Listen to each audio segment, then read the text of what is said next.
Hello mes sucres, on dit quoi? J'espère que vous allez bien. Moi, je vais très bien par la grâce de Dieu. Bienvenue dans cette nouvelle vidéo où je vais partager avec vous 10 choses que j'aurais aimé savoir dans la vingtaine. 10 choses que j'aurais aimé que l'on me conseille parce que j'ai été fille unique. Je vous dis souvent ça pendant très longtemps. Donc, j'ai pas vraiment eu de grande sœur qui me disait fais ci, fais ça, ne fais pas ci, ne fais pas ça. J'étais avec ma maman et vous connaissez les parents africains. Il n'y a pas vraiment de conversation où on s'assoit, on te dit ne fais pas ça parce que ça, fais ci parce que ça. Les parents, ils te disent juste ne fais pas ça. Fais ça et on ne t'explique pas pourquoi et du coup quand on ne t'explique pas pourquoi tu es tenté de le faire et tu fais pas mal de bêtises comme ça a été le cas pour moi. Donc aujourd'hui je me positionne en tant que grande sœur, petite sœur, whatever. Sache que je suis là aujourd'hui avec beaucoup d'amour, beaucoup d'humilité et je serai un petit peu sévère dans cette vidéo parce que je me dis si on te dit pas les oreilles là tu vas pas comprendre, ok? Donc installe-toi, like la vidéo d'entrée de jeu. Comme vous savez, mettez-moi plein de cœurs roses en commentaire, commentez, interagissez sous mes vidéos. Ça va nous permettre ici de grandir et d'édifier d'autres filles. Et si tu n'es pas encore abonné, abonne-toi s'il te plaît. C'est gratuit en plus, ok? Let's go.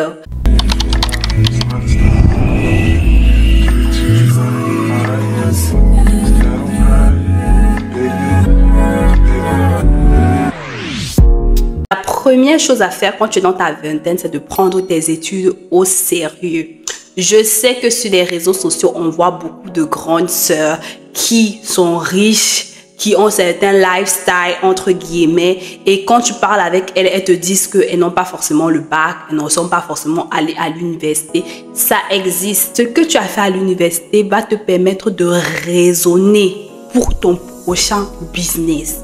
Va te permettre de discerner le comportement d'autres personnes, va te permettre, va inculquer en toi cette capacité de formation parce que tu es habitué à étudier, tu es habitué à apprendre de nouvelles choses. Du coup, quand tu seras dans le monde professionnel, tu ne seras pas limité dans l'apprentissage et dans la formation. Ça ne sera pas quelque chose de difficile pour toi.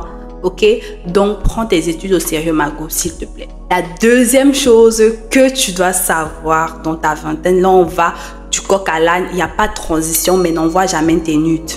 N'envoie jamais tes nudes à un garçon. Une grande dame a dit, un homme qui t'aime ne te demande pas les sextapes. D'accord? Donc n'envoie jamais tes nudes, même si la personne a l'air fiable. La personne t'aime vraiment et la personne dit oui, tu envoies, je vais supprimer, je vais jamais mettre sur les réseaux sociaux. Ça peut ne même pas être elle. Ça peut être son ami qui est à côté, qui a accès avec son téléphone et un jour tombe sur tes photos dénudées par mauvaise intention, les publie. On ne sait jamais, on ne sait jamais. Moi-même aujourd'hui, je suis mariée, mais j'envoie pas mes nudes. Pourquoi toi qui est jeune, tu vas envoyer tes nudes? Ne fais jamais ça. Même à toutes mes petites sœurs, je dis ça. Ne fais, même si un gars te jure qu'il t'aime n'importe comment, ne fais jamais ça. Parce que je sais ce que vous faites. Je suis passée par là. Ne faites pas ça. Jamais. Même s'il dit quoi, n'envoie pas tes nudes. Ok? Troisième chose qui était pour moi très difficile à entendre quand j'étais jeune, c'est il faut apprendre à écouter tes parents. Ouais, parce que quand on est jeune, quand on est ado, on se dit que les parents sont contre nous. Ils nous disent des choses que nous, on ne conçoit pas forcément. On se dit qu'ils sont vieux, ils ne peuvent pas nous comprendre. Ta mère va peut-être te déconseiller de marcher avec tel type de copine. Et puis, tu vas dire, ouais, elle ne connaît pas ma copine, c'est ma copine, elle ne les comprend pas, nanana. Alors que peut-être ta mère a vu quelque chose en cette copine que tu ne vois pas. Les parents ont un certain discernement qui est plus élevé que nous. Donc, apprenons à les écouter. Moi, il y a plein de choses que j'ai eu à faire, que ma mère m'avait dit ne fais pas. Mais quand j'étais têtue là, j'ai fait. Et maintenant, ça m'a brûlé. Quatrième chose, il faut apprendre à parler l'anglais. Moi, je regrette. C'est vraiment un de mes plus gros regrets.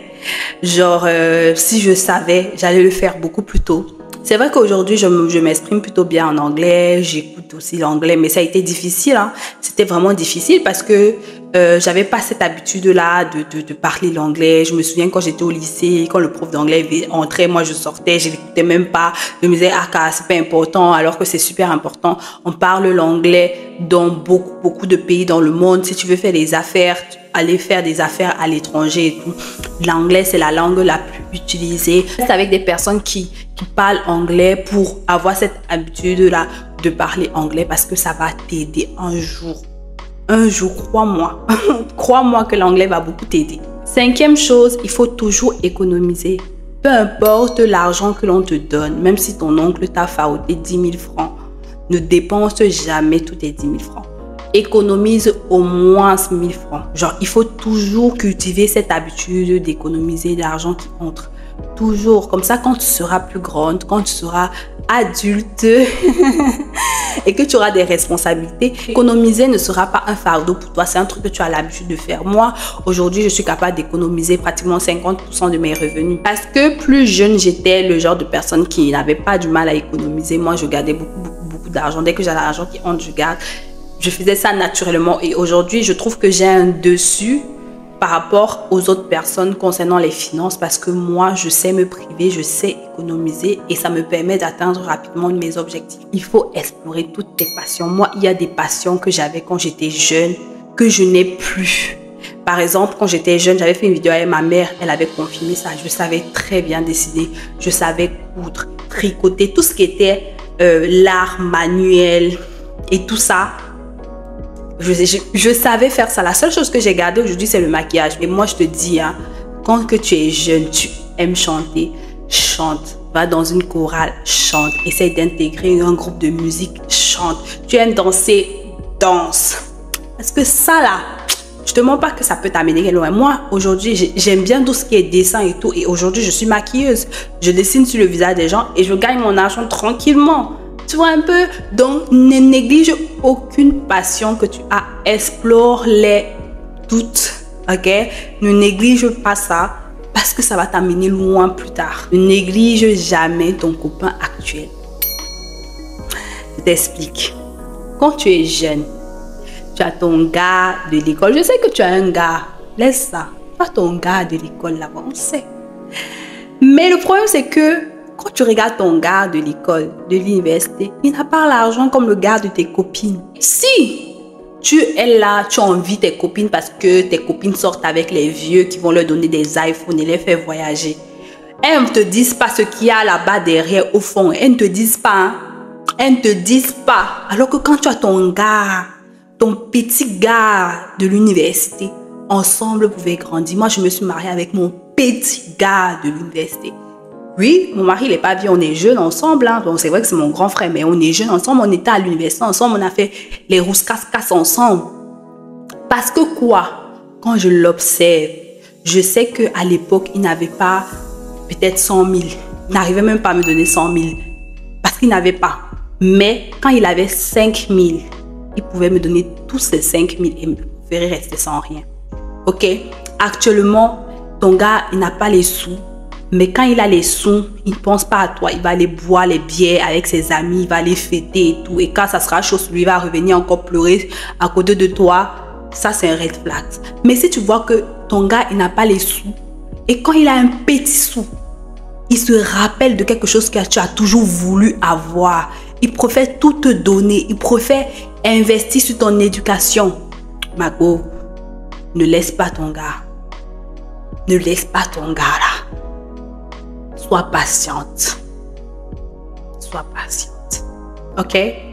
D'accord. Après, la 8e chose que tu dois faire, c'est éviter les mauvaises fréquentations. Oui, parce que moi, je me suis rendu compte que la plupart des erreurs, des grosses bêtises que j'ai eu à faire dans ma vie, c'est parce que j'étais juste mal entourée. C'est parce que j'étais autour des personnes qui faisaient des mauvaises choses. Tu es autour des personnes qui fument. Et puis, ils vont te dire, ouais, fume non, essaye non, essaye non. Il n'y a personne qui fume chez toi, donc c'est pas normal pour toi de fumer. Mais parce que tu es avec des gens qui te disent, essaye non, ah, car tu fais trop la mère, tu fais trop la vieille. Essaye. Tu vas te retrouver en train de fumer, tu vas te retrouver addict, tu vas te retrouver en train de faire des trucs parce que l'entourage n'est pas bon. Je me souviens quand j'étais jeune, je traînais avec des filles qui mettaient des produits éclaircissants. Et elles me disaient tout le temps, ouais, Audrey, tu serais plus belle si tu étais plus claire et tout ça et tout ça. Du coup, j'ai commencé à ne plus aimer ma couleur de peau. J'ai commencé à me trouver moche parce que j'étais pas claire. Tu vois un peu. Du coup, je me suis dit, essaye. J'ai commencé à utiliser les produits éclaircissants.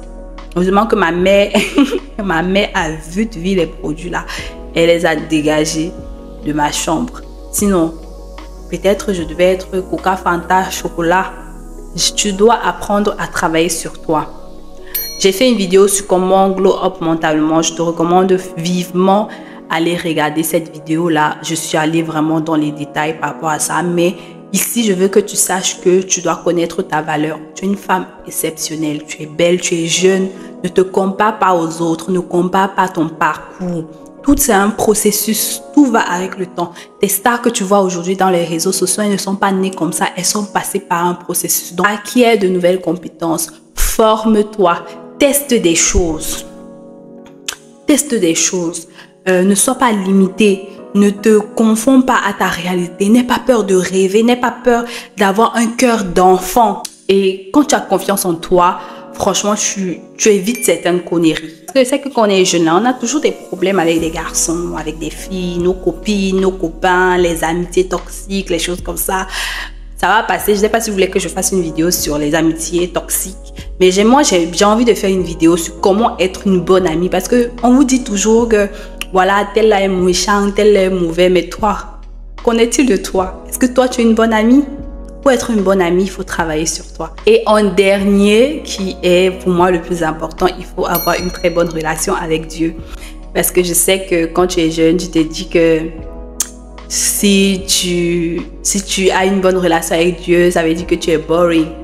Ça veut dire que tu dois t'ennuyer, aller à l'église, je vais d'abord vivre avant de connaître Dieu. Mais il n'y a pas de vraie vie sans Dieu.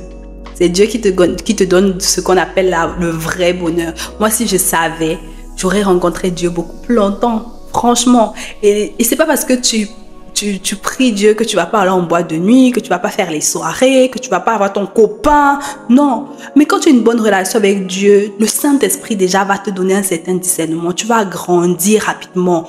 Tu seras prête rapidement. Tu auras les bonnes armes pour vivre dans ce monde. Mélanger. Donc, moi, je te dis, dès aujourd'hui, apprends à avoir une bonne relation avec Dieu. C'est pour ça que sur mes réseaux sociaux, j'essaie de vous montrer que c'est possible de briller, de prier, d'évoluer sans choses floues.